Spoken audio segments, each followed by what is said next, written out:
Hello there, it's Tom Lingus Picker here, bit of an impromptu live stream. I'm hoping this works out and I'm hoping you can all hear me okay. Hey Chris, just thought I'd jump on for 15-20 minutes, something like that, before anyone else goes live.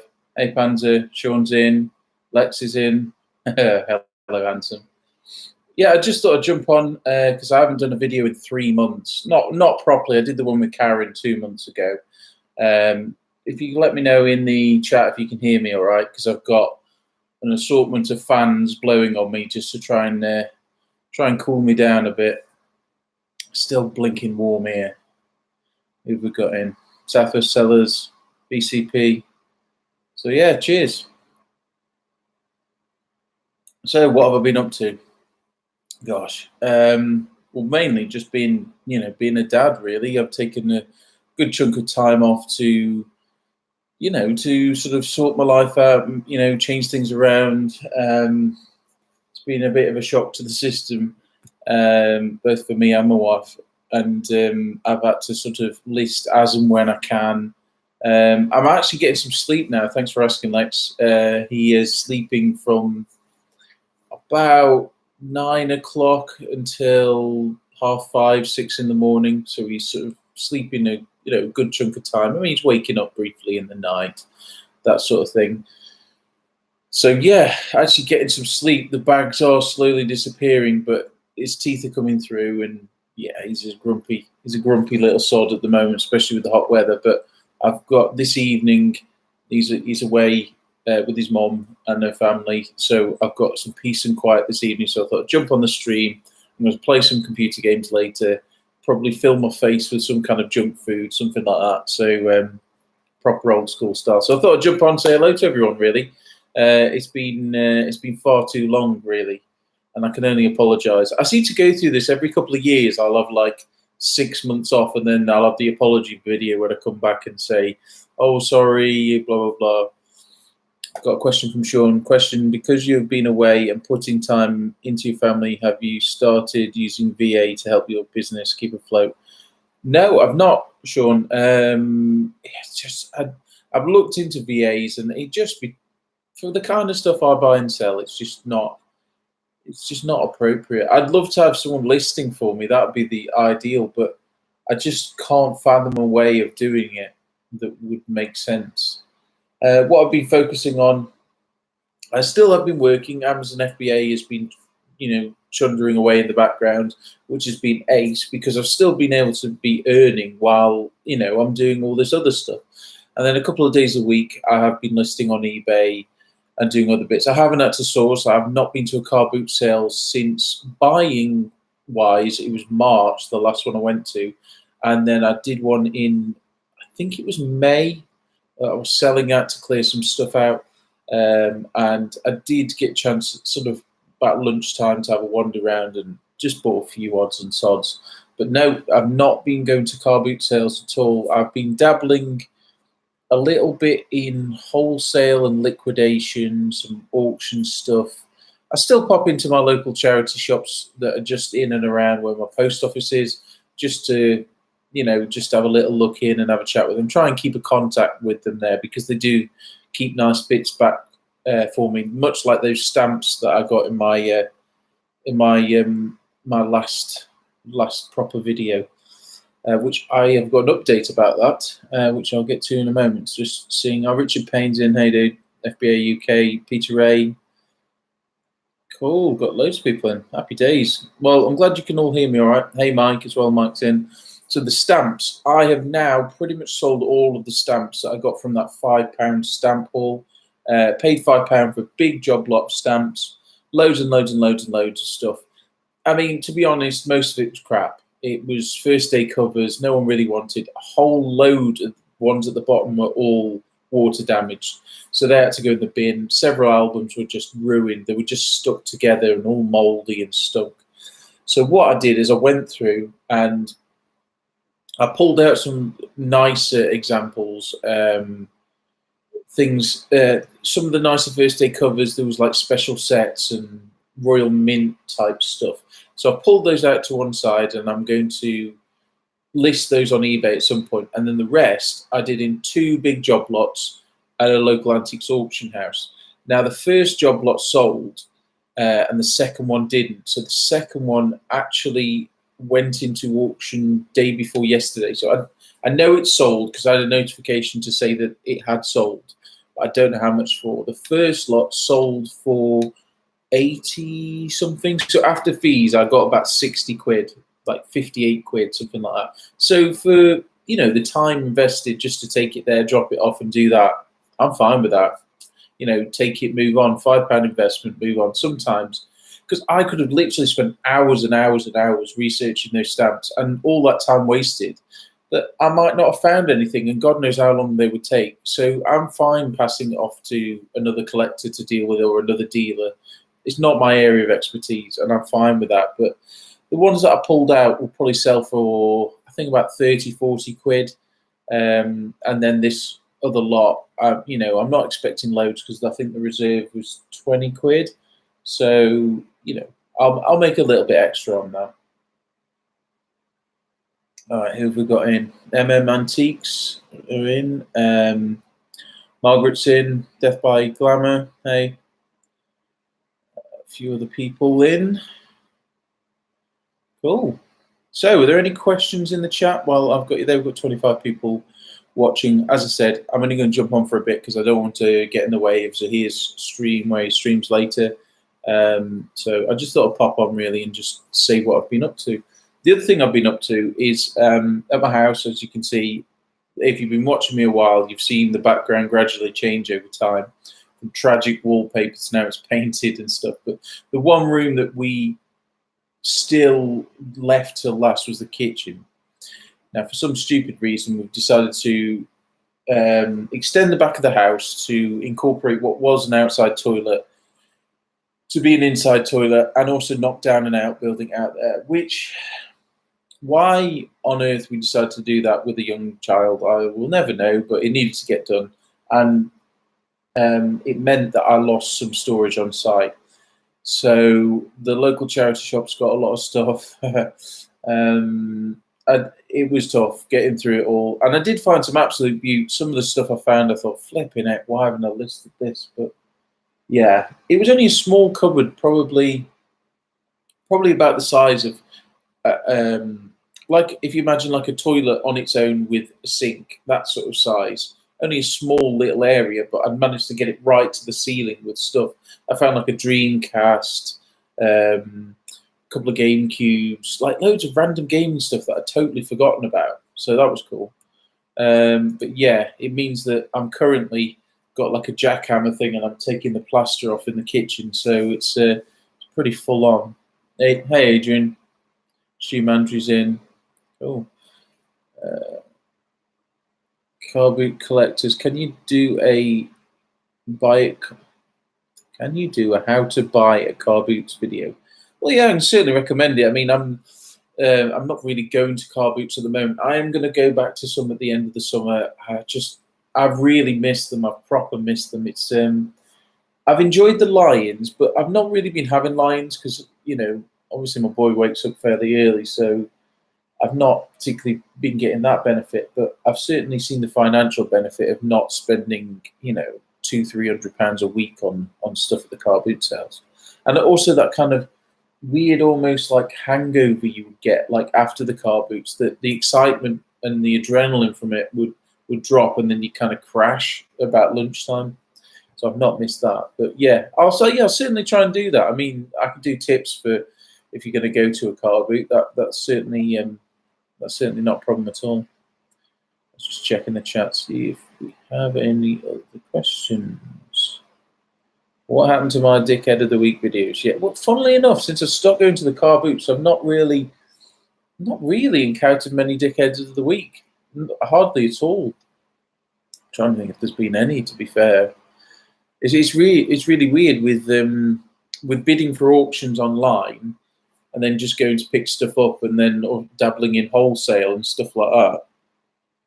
I've not really encountered many, in fairness. Other than I went to a wholesale place and there was a bloke there that potentially qualified for it, but that was only just because he said a price, and then the more and more we talked about this pallet of goods, the price kept going up, and that annoyed me somewhat. But other than that, I've not really encountered that. I mean, the reason why I've gone more the wholesale route is because of Amazon and their dickish behaviour.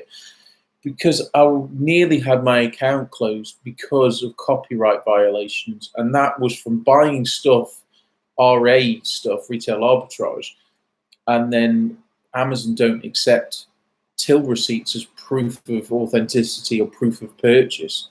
So I thought I'm going to have to look into wholesale here to try and keep my account as a backup. So I've got into that, and also the same with the auctions. It's more of a paper trail, because if you've bought something from the car boot that's new and sealed and you send it into Amazon, there's no proof there. So yeah, I've completely gone off buying new stuff. It's just too risky. Yeah, Sean's just saying the same. Amazon are strict. Anything I buy from car boots, I add to eBay. Okay, question. Oh, thanks, Sean. Yeah, if you do put a question, put the question part in bold letters so I can see it clearer. Will you start doing more online arbitrage and work from home now circumstances have changed? Yeah, definitely. I mean, online arbitrage isn't as exciting. It's really dull. You definitely don't get that buzz, and it's proper risky. Like, if the deal's out there, you're going to have a dozen other sellers that are going to jump on that deal, and you've got to process it quick and get it sold. I mean, I bought this one fitness DVD. I bought 150 units of it. I bought that. It was at the end of March, early May. It was kind of after the Keep Fit New Year's resolution things had finished. So I got it cheap, and the price was really good on Amazon. I was dead chuffed, and then I got restricted on DVDs on Amazon. So yeah, I kind of got screwed on that. And then on eBay, the price is like, it's all right, and I'm selling the odd one or two, but yeah, I did get screwed over on that. But it'll come around. Come sort of Christmas time, after Christmas, New Year's resolutions, they'll sell again. Tom, with the experiences with Amazon, would you recommend other sellers to try it or not? Yeah, I'd say still try it, but if you do, treat it as seriously as you treat HMRC, if that makes sense. Because getting a bit of motion blur, I don't know what's going on there. Yeah, treat it. Be very strict with yourself. If the condition, you've got to send really top condition stuff, and especially new. I wouldn't touch new if you can. Use products, use books, things like that. Textbooks are great. I mean, if you're going to go down new, make sure you've got the invoices to back it up. But yeah, just stuff like that. I'd still recommend doing it, but I wouldn't ever totally rely on it for your income, because it is you can lose your income at the drop of a hat. It's just off and on. It's risky. But it's amazing when you get that buy box and you start selling stuff, and I remember, gosh, it was not last Christmas, it was Christmas before. I had a few days that were £1,000 days, and I was sitting at home, and you have £1,000 day, and you're like, holy, yeah, crazy. But yeah, start looking at books. Start looking if you can sell CDs. Look down there, but most people are restricted in that. So yeah, just look around. There's all sorts of niche stuff.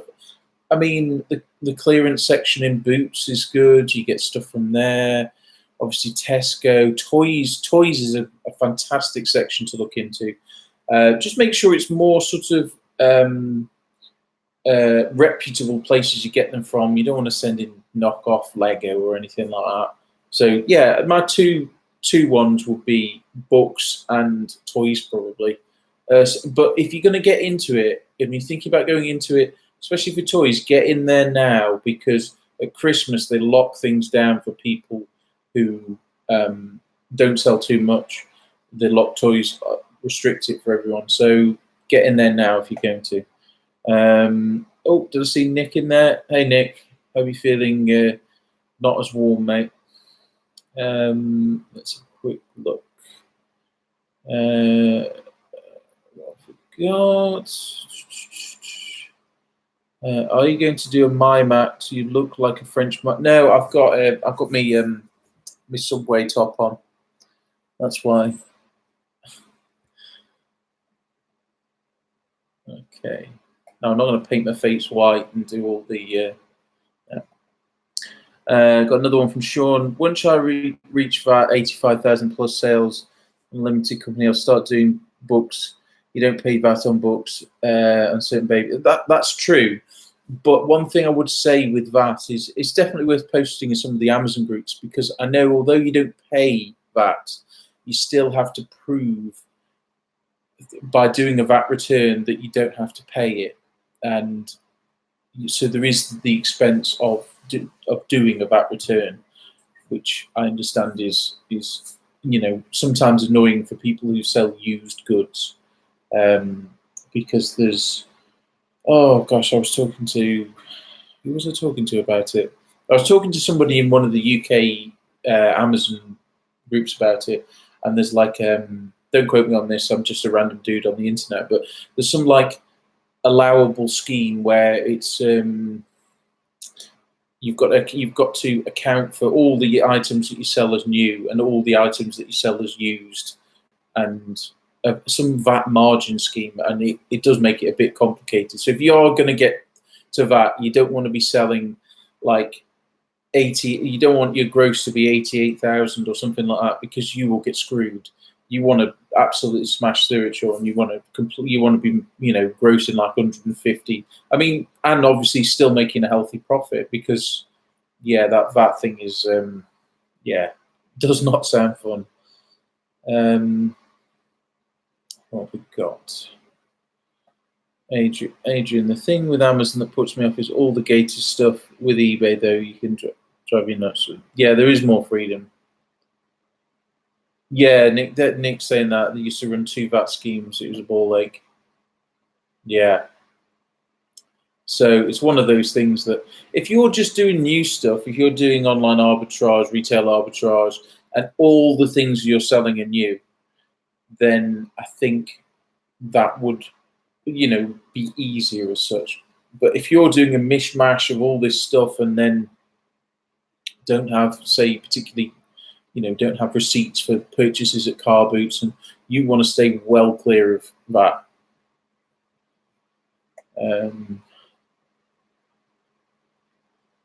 Have you seen my vids? Oh no, I'll check it out, man.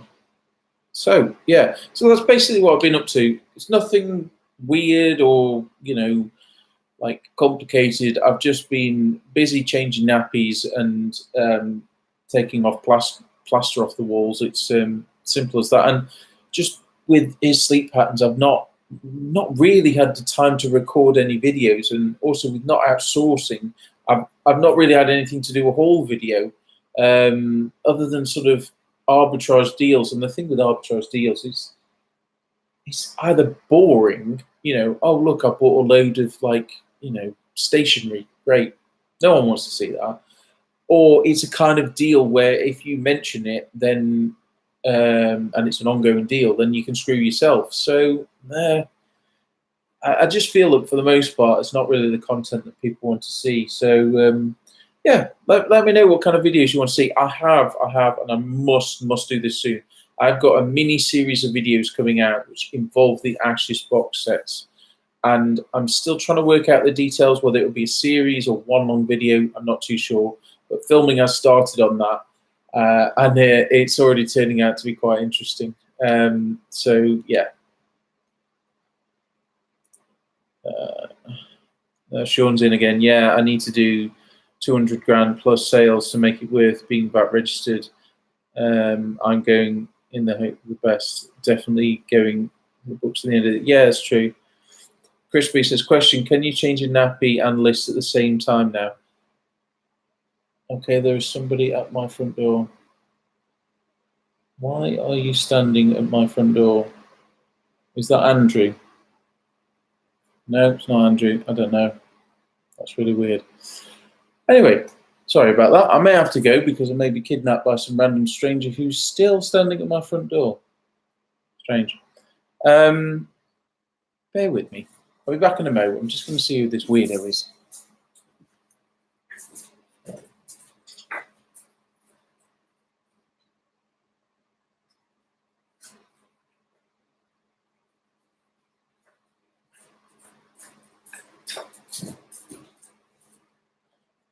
I will be back momentarily.